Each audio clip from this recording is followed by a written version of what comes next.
Ever heard about the Shanghai apartment block which toppled over in the middle of the night? What about the London office block that accidentally transformed into a deadly heat ray? Today, we're donning our hard hats and exploring the most expensive construction mistakes in the world.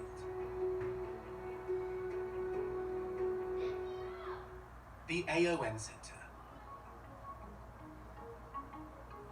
In its heyday, the second tallest building on Earth, Chicago's Aon Center, initially christened the Amoco Building, remains to this day an elegant expression of mid-century modernism. Architect Edward Durrell Stone, in what can only be described as an outrageous flex, decided to clad his Grant Park masterpiece in Italian Carrara marble, a material favored by classical artisans since antiquity. The problem with that is, Michelangelo wasn't building 83-story skyscrapers. The Windy City's dramatic temperature fluctuations caused the marble cladding to crack and warp, and when an entire panel broke off and crashed onto the rooftop of the neighboring Prudential Center, well, it was high time for an $80 million granite reclad. At least they probably had insurance. Tacoma Narrows Bridge. Jobbing construction workers, tasked with putting up what was at the time the third longest suspension bridge in the world, could already see which way the wind was blowing. That's why they nicknamed the Tacoma Narrows Bridge in Washington State Galloping Gertie, even before it was finished. Some bright spark reckoned it would be a great idea to use cheap plate girders underneath the roadbed. After a rocky start, the bridge eventually just collapsed after 4 months and 7 days in a modest 40-mile-an-hour wind. The cost? Roughly $6 million, which in today's money, after inflation, works out not far off $1 billion. 20 Fenchurch Street. When construction of this innovative curvy skyscraper by the River Thames in London was completed in 2014, local wags took to calling it the pint glass. And engineers probably needed a stiff drink when it became obvious that their gigantic concave facade was focusing beams of summer sunlight like a molten death ray trained onto the busy pavement below. One hapless local's flash car was partially melted, necessitating an embarrassing payout, and the hasty installation of a gigantic sunscreen that set developers back a cool $10 million.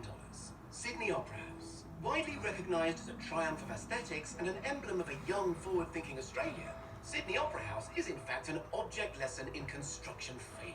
In 1957, the Australian government held a contest to design a future national opera house. Winner Jorn Utzon submitted his now iconic sail-like design, which won over the judges, but little actual planning had gone into his pitch. This situation wasn't helped by the hasty construction schedule, and the fact the government swiftly decided it wanted 4 theatres rather than the initial 2 inside the same shaped structure. Without a single project manager in charge, and a plan that evolved haphazardly over time, the budget spiraled.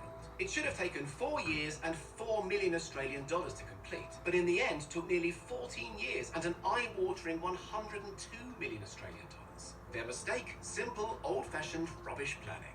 Lotus Riverside Building 7. In the early hours of June the 27th, 2009, residents of Shanghai's Minhang district awoke to an almighty crash. A 13-story building, part of an 11-building apartment complex that was in the final stages of completion, had toppled over, killing one Zhao Dikun, a 21-year-old construction worker.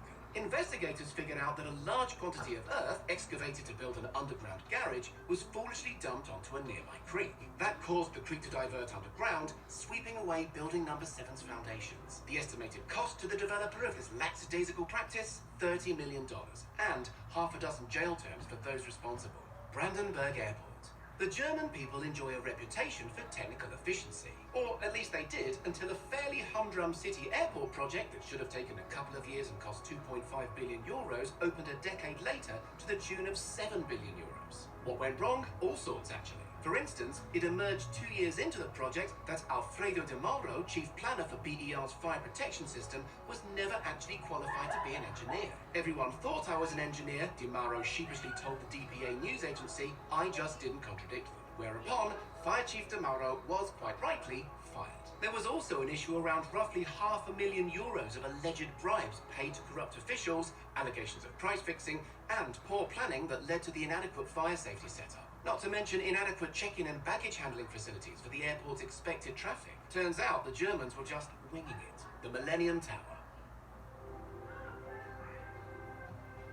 The tallest residential tower in San Francisco stands 58 stories high, but it's shrinking. So much so that between its unveiling in 2009 and today, it has already sunk some 18 inches and started ominously leaning 14 inches to the west. The problem? It's sitting on inappropriate ground. Specifically, Old Bay clay. The solution? Drive 52 140,000-pound piles some 250 feet deep into the bedrock way under the city. In case you think that process, which is currently underway, comes cheap, it doesn't.